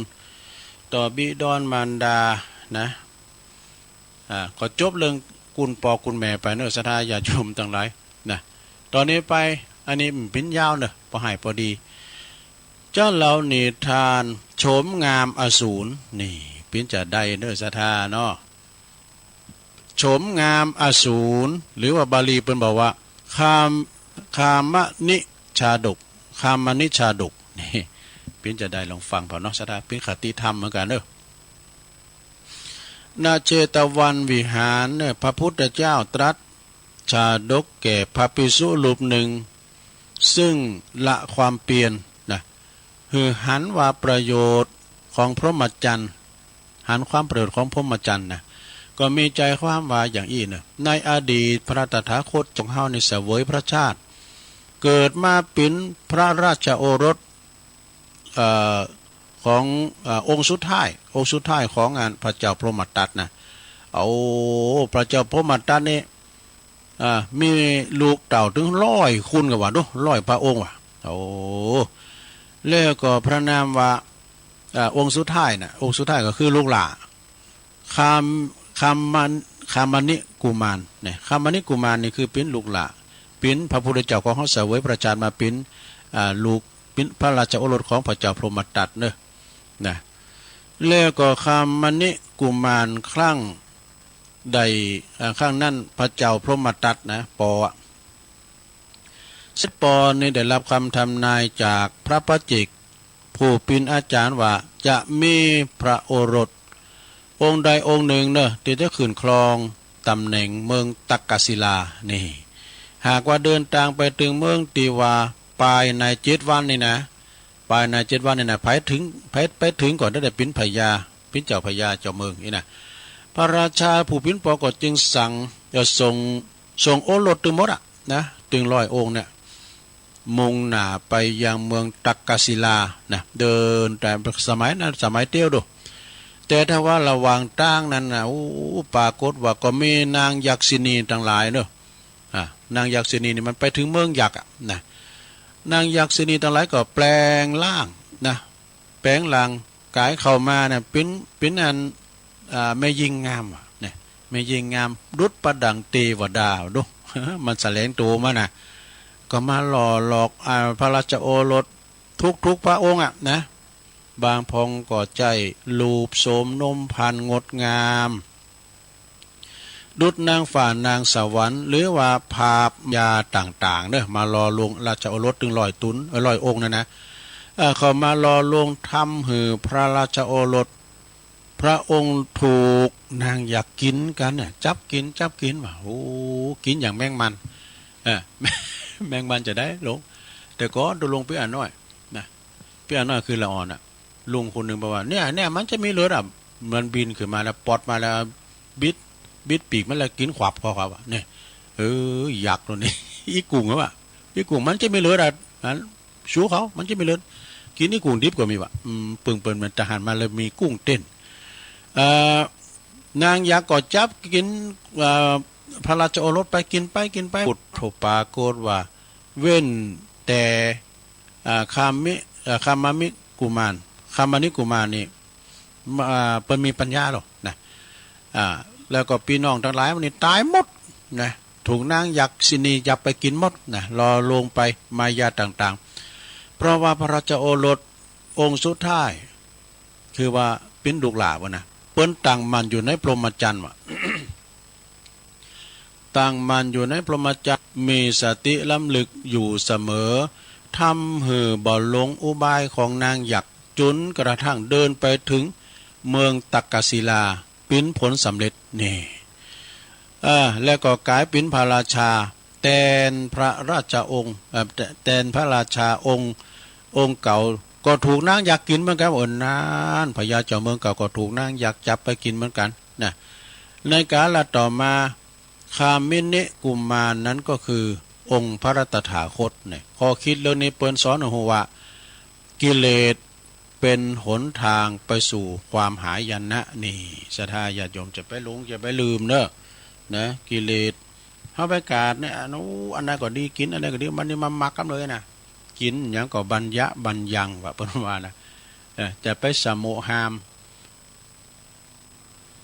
จบลงไปศรัทธาเนาะแล้วจะมีแถมบทหนึ่งอยู่โอ้ตอนนี้ฝุ่นตกมาแถมแล้วเนอะศรัทธาได้ยินฝุ่นเนอะตีตุลุงนี่ก็ตกมาเม็ดหนาเข่าเหมือนกันเนอะอ่อนไปก็ตกแห้งมาแถมแล้วศรัทธาเอ้ยฝุ่นปินนี่ก็ดีแต่ข้อคิดก็จบลงไปตอนนี้ไปก็เอาคติธรรมนี่มาว่าทำกรรมแต่ว่าคติธรรมก็แมนอยู่มันเป็นอย่างไรมันเป็นคำของจองจ้ะเอาไว้หน่อยเนาะนั่นก็ยิบยกมาละนี่ของน้องล่องหนึ่ง นี่ก่อนชายน้อยไปเขียนมาเมื่อละนะว่าหลายเต๋อแต่มันก็จับใจดีนะเปิดว่าน้ำใสเกินไปก็ไร้ปลาตรงไปตรงมาก็ไร้เพื่อน คือน้ำใสเนี่ยมันปลาเนี่ยมันแอบได้ดูมันศัตรูหันนะอย่าเขาหันปลาโอ้ยปลาลิ้มหลงปลาลิ้มหลงนะมันก็ซุกซอนอีกน้ำขุ่นๆหน่อยๆปลามันสอบเนาะ น้ำใสเกินไปก็ไร้ปลาตรงไปตรงมาก็ไร้เพื่อนนะคุณที่อูดตรงจำเตอก็อ่อนค้อมก็ขึ้นถูกใจเปินนะบอกก็มีไผ่ไข่ขบนะมาความจริงนี่อู่ขวานป่าสากเนี่ยใจดีนะสดาเนาะอู่ตรงไปตรงมามีจะฮื้อกับอู่ไปอย่างนี้นะอันนี้ก็หนาคบเหมือนกันเนอะฟ้าใสเกินไปก็ไร้เดือนนะพอเล่ากันว่าฝ่ามันแจ่งใสนะเดินมันก็เบ่งรัศมีหน่อยไปหน่อยซับซ้อนซ่อนเงื่อนก็ไร้ใจ มีพร้อมเกินไปก็ไม่ดีนะบกพร่องกว่านี้ไม่ไหวนะถ้าขาดบกพร่องไปนะบกพร่องก็คือมันบัดเต็มร้อยลุ่มหลงเกินรักก็หนักใจคิดมากเกินไปก็หนักตน อ่อนน้อมถ่อมตนก็เสียเชิงเนี่ยเข้มงดเกินไปก็สนยอมให้ทุกขนก็เสียการเนี่ยพอให้พอประมาณก็พอใจหยวนท่วนทีให้พอผ่าน หยวนท่วนทีให้พอผ่านหูยานหัวพระใจเงียงหูหลิวตาก็พอประมาณสงบคำรออ่านผลงานจริงแน่นี่นะก็ขอบคุณเนอะกับน้องล่องหนึ่งสูงเขาประกฏ อาสดาญาติโยมเนาะอันใดดีกว่ากันไปสำเตอก็ซ้ำกันพองบางทีนี่ก็เอาของเปิดมามีแถมอยู่เนอะสถาเนอะนะมีแถมอยู่อันนี้เป็นข้อคิดเนอะสถาเนอะเป็นข้อคิดเรื่อง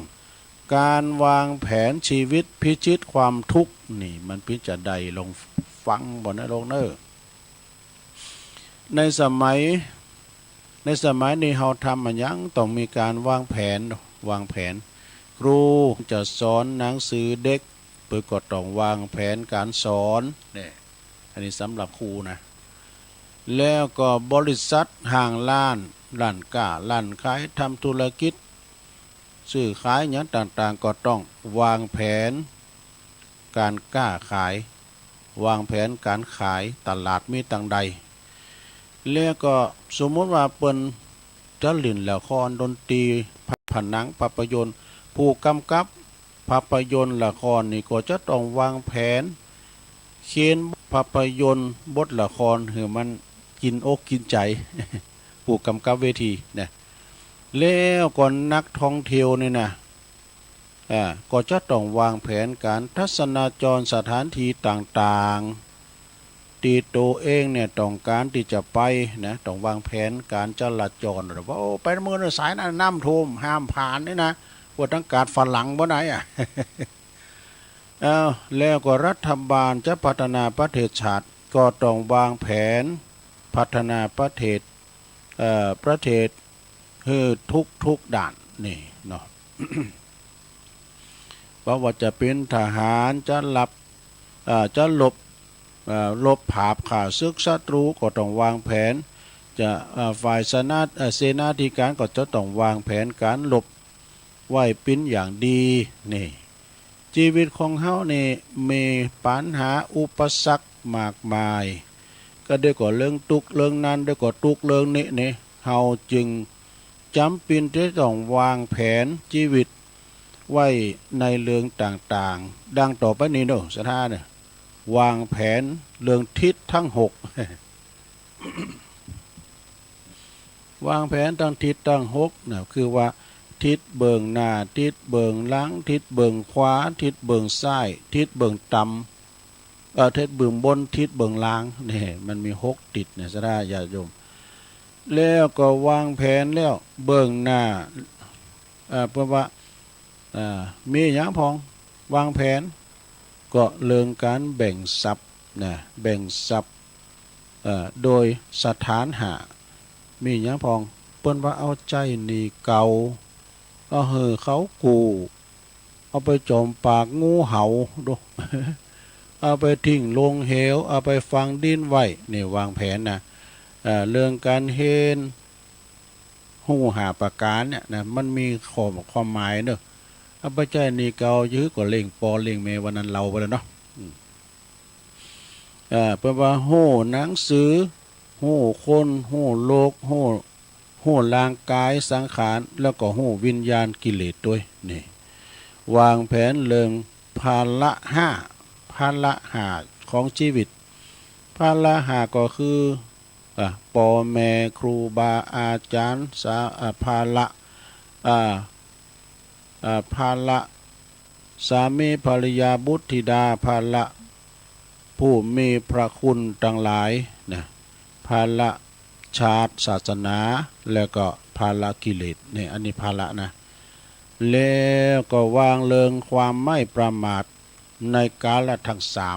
3 ประมาทในวัยเด็กนะวัยเด็กวัยหนุ่มวัยสาววัยเฒ่าแก่ชราเป็นว่าอดีตปัจจุบันอนาคตหรือว่าอนาคตบางทีมันก็มืดมาแล้วก็มืดไปมืดมาสว่างไปสว่างมามืดไปสว่างมาสว่างไปเนี่ยมันมีหลายระบบนะแล้วก็วางแผนนะอันนี้วางแผนเรื่องเพิ่มสาระคือชีวิตนี่ศีลสาระสมาธิสาระปัญญาสาระวิมุตติสาระวิมุตติญาณทัศนสาระนี่อันนี้เขาไม่ได้อธิบายเนาะว่าไปตามเพิ่นนะแล้วก็วางแผนนะสะวางแผนเรื่องเหิน3 น้ำ 4 เหิน3 น้ำ 4นี่มันถึงฝ่ายไม่ยิงแน่นอนเนาะเป็นโอวาสิบของนางวิสาขาก็ดีสำหรับผู้สุภาพสตรีเนี่ยที่จะไปลุงหอลุงเหิน3 น้ำ 4นี่นะแล้วก็วางแผนเรื่องสัพปุริสธรรม7นี่สัพปุริสธรรม7หูเหตุหูผลหูตนหูประมาณหูการหูบริษัทหูชุมชนอันนี้วางแผนสัพปุริส7แล้วก็ต่อไปวางแผนเรื่องสัจธรรมของโลกนี่มันมีอย่างสัจธรรมของโลกก็สัจธรรมประจำชีวิตกฎพระไตรลักษณ์ไตรลักษณะนี่ก็แล้วก็วางแผนเอาชนะทุก3ทุกขสัจจะทุกขเวทนาทุกขเพราะว่าทุกขโทมนัสนี่ว่าผ่านไปก่อนเนาะสดาวางแผนเรื่องรู้เท่าทันเรื่องโลกกระทำ8นี่โลกกระทำ8นี่มาถึงจำกันได้ดีเนาะสดาเนาะโลกกระทำ8คือทำอยู่กูกับโลกมันกูกัน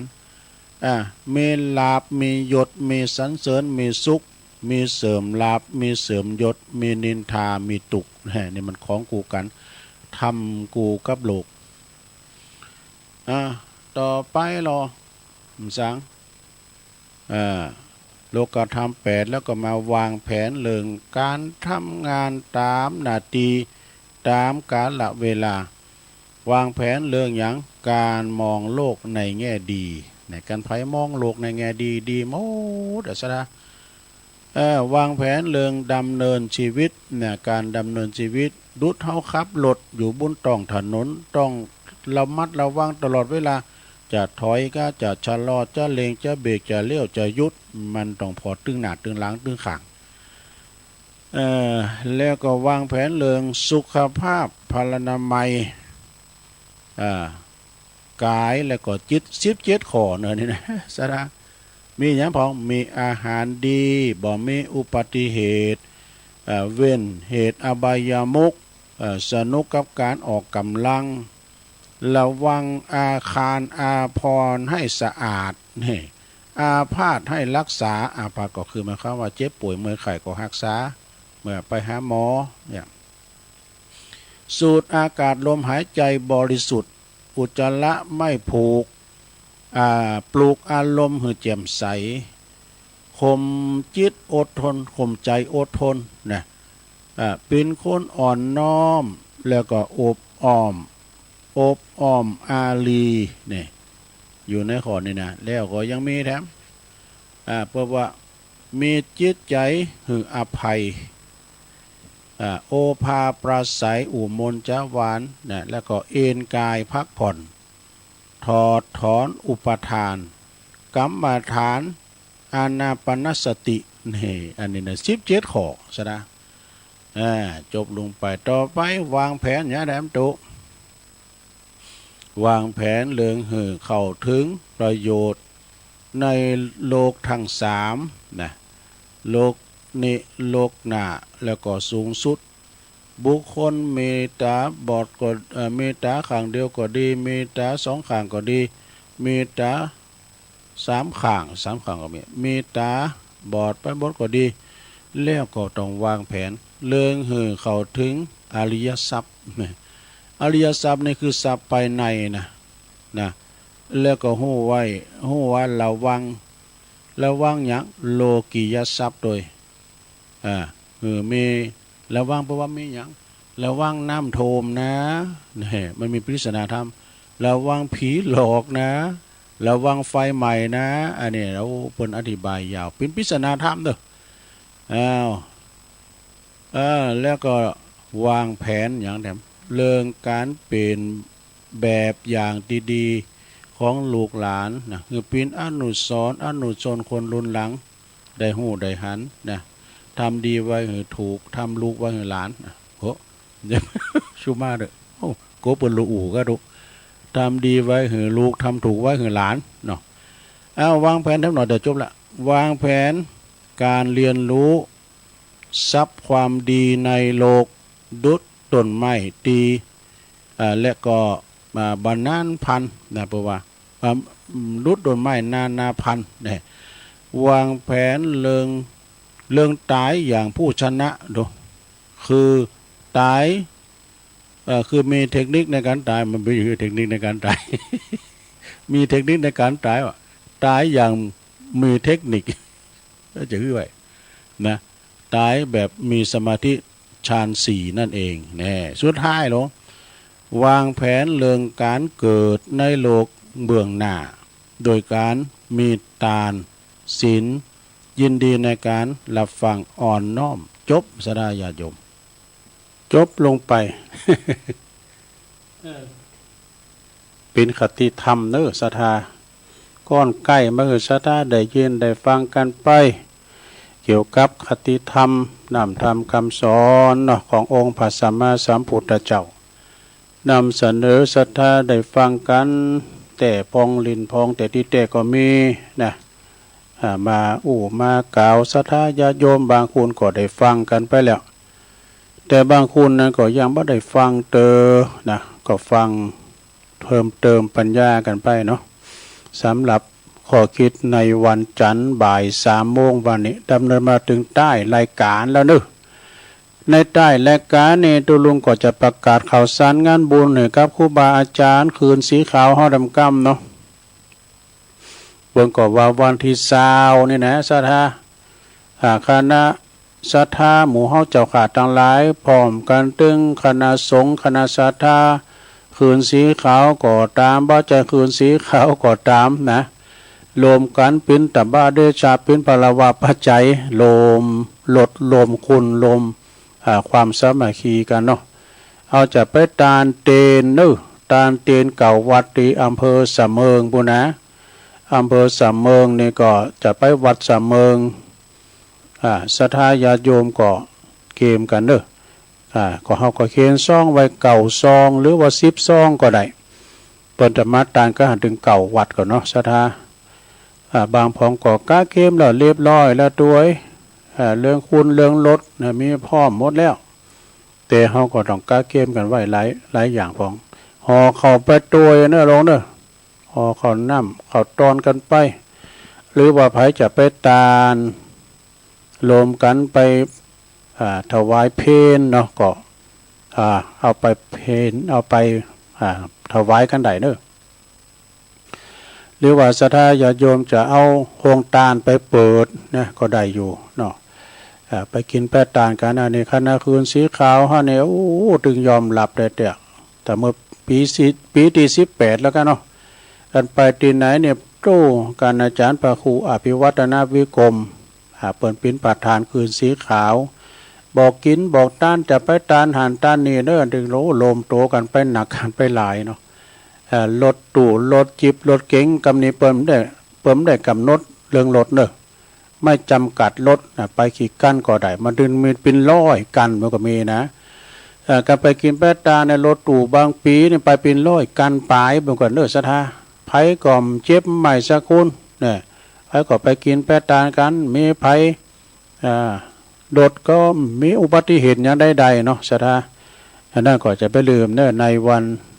ที่ลมตนลมโตกันคณะพระสงฆ์เขาก็จะไปกันหลายตั้งเวงป่าเป่าก่อนนำทีมโดยครูบาดอยหลวงปู่ดอยพระครูปฏิภาณธรรมทินพร้อมด้วยคณะศรัทธาเพิ่นเนาะทางสายทางมาทางงานลำปางก็ท่านพระมหาสมชาติชาตปัญโยอีกทางงานเมืองฝางก็หลวงปู่พระครูสุจิตานุรักษ์อีกเนาะทางเมืองลี่ก้าเมืองเทินก้าเนี่ยก็จะมากันหนักกันหลายศรัทธาญาติโยมเนาะก็เกมคุณเกมลดกันไว้เกมยาไปตัวหนึ่งลงเด้อยากะแกนกันเมาก็ไอ้น่ะเดินนั่งรถไกมันขี่เมาโหเมาเก่าแล้วก็ทำกรรมหนึ่งกับปุ่นอันนี้วันที่20เนาะวันที่20กรกฎาคมไม่จำกัดรถแล้วก็เอาใจพี่น้องศรัทธาที่เดินทางไกลบ่ได้แต่จะเดินทางไกลก็ปุ่นวันที่13 14 15เดินสิงหาปุ่นหลังวันแม่วันเพื่อจะไปเมืองการบอกว่ากาญจนบุรีปุ่นเด้อศรัทธาก็เกมกันไว้เนาะอันนั้นก็ไกลหน่อย แล้วก็วันพุกเจ้าตัวลุงก็จะมาดำเนินรายการอยู่เด้อกลางวัดสาเนี่ยไม่ได้ไปนอนแฮมเก็บมือที่ไหนวันพุกเจ้าก็ตี3ก็มาฟังกันแถมเนาะก็จะน้อมนำเอาพระธรรมเทศนาของคนนั้นปันอินมาศพองกาท่านอาจารย์สมเพชรก็อินหลายท่านที่เป็นมาถวายก็คอยทยอยตีกันไปจะเสาะหาก่อนเด้อจะเป็นถ้ำผู้ใดในกล่อมพุกเจ้าก็ลองฟังกันพอเด้อตี3 ถึง 5 โมงเนาะเอาละเนาะศรัทธาญาติโยมทั้งหลายตุลุงก็ดำเนินรายการมาก็ถึงนาทีสุดท้ายก็จะได้นำรายการจากลาศรัทธาไปก่อนเด้อวันพุกนี้ก็ติดตามหับฟังอาจารย์พระอาจารย์เน้นหลักปัญโยนันเด้อวัดสันเหมิงแต่เวลาเดียวกันเนี่ยนะเพิ่นก็จะมาจัดรายการให้ศรัทธาญาติโยมได้ฟังกันเนาะสำหรับวันนี้ตุลุงก็ขอนำรายการจากลาศรัทธาไปก่อนเด้ออยู่ดีมีสุขเหมือนกันจุปุจุคนเนอะจัตตาโลธรรมาวาตันติอายุวันโนสุขังปะลัง